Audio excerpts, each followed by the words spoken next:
Unfolding Idioms, the story behind Gild the Lily. Hello, and welcome to another episode of Unfolding Idioms. Today we're diving into a beautiful phrase that's often misused, gild the lily. What does it mean to gild something?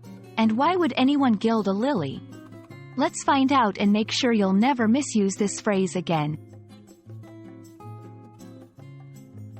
The phrase, gild the lily, is used to describe a situation where someone is adding unnecessary embellishment to something that is already beautiful or perfect.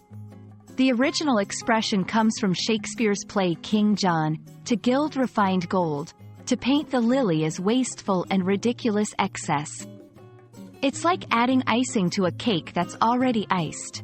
It's not just redundant, it might even spoil the natural beauty.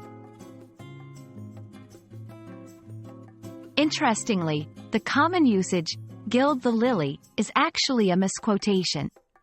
The correct line, as we mentioned, is from Shakespeare, who talked about gilding gold and painting lilies.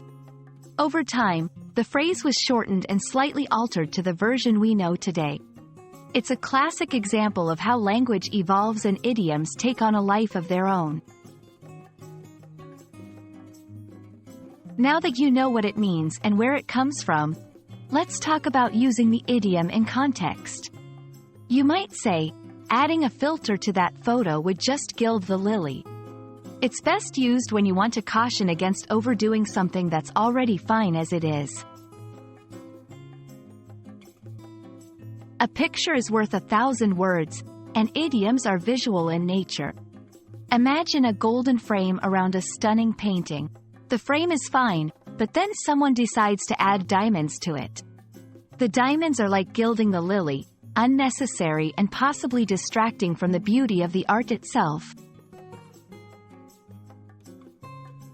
We hope this video has shed light on the phrase, gild the lily, and that you'll feel confident using it in your conversations. Remember, sometimes less is more, and that's exactly what this idiom teaches us.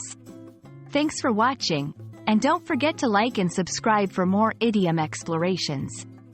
Happy learning, and see you in the next video.